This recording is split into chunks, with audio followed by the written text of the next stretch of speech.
And I guess we could have that discussion. Is it a full-time job? Is it a part-time job? Some make it that. Just because they make it that, should they be paid that? And I don't know where I fall on that, because the world's changed and it seems to have become a career for a lot of people. I don't think that's a good thing.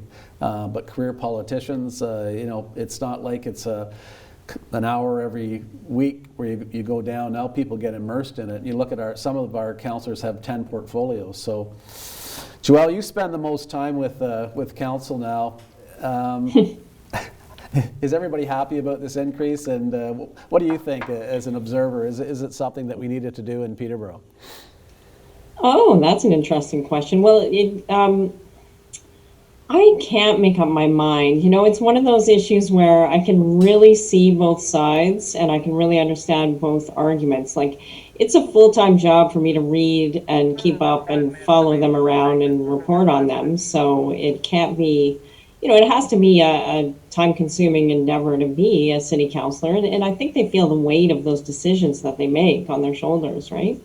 And to hear Councillor Pappas tell it, this is a big town and getting bigger all the time, and we should treat our city councillors like professionals that they are and pay them properly. And I don't know, I can see why he might feel that way. And there's the argument that it would encourage diversity of candidacy for people who'd like to run for office.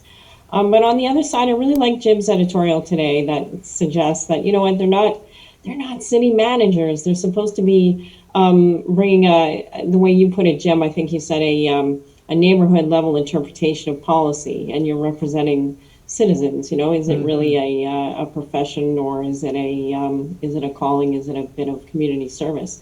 I mean, I admire all of them and think they're smart people who bring each one of them brings something really smart to the table, and I would never want to do the job. Do I mind as a taxpayer paying them? Nope, because I don't want to do it.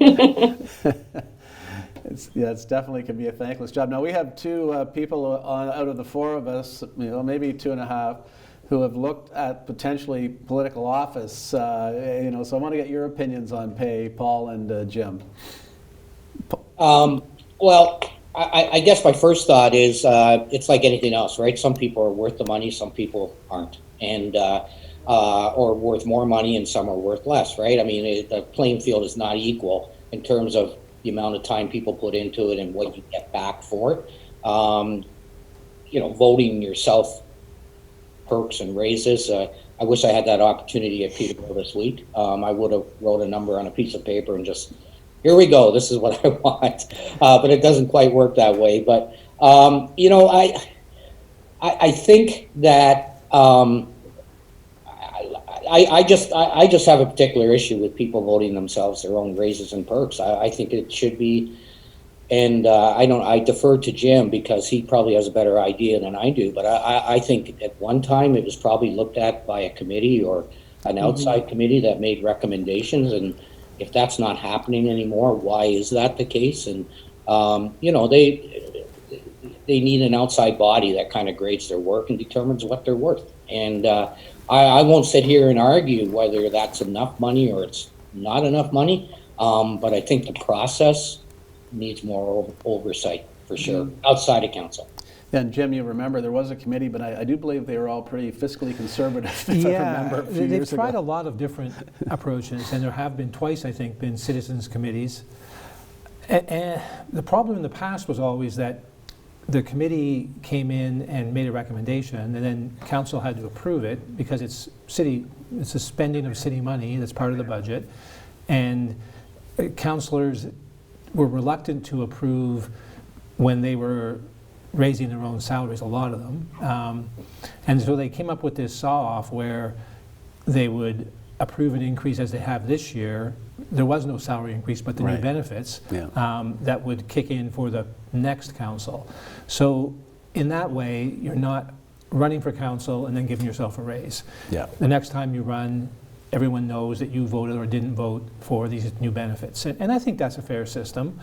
I don't think very many people are going to vote for or against the councillor because of that single issue. It's just not as big a deal. If they arbitrarily decide to go full-time and double their income, that may well be something that people would get more riled up about. I don't see it as a full-time job. It doesn't have to be. People have been doing it for the 40 years I've lived here as a part-time job, and $36,000 for a part-time job in a city where the average household income is $60,000 is, I think, fair. And you don't want to get out ahead of, and as that point was made in the last Citizens Committee recommendation, that you shouldn't be out ahead of the population to a large degree. And so, I think that where they sit right now is pretty good. They get their COLA increase. Now they're getting benefits that a lot of people don't have. My concern would be that, as I said in an editorial today, it's another step towards full-time. And to my mind, if they ever decide to go full-time, then what they need to do is cut council in half. Jim, one alderman per ward, and go that way. You know what? We've got to take a break, and you just took the thunder out of my closing remarks. We can follow the lead of our neighbors to the west.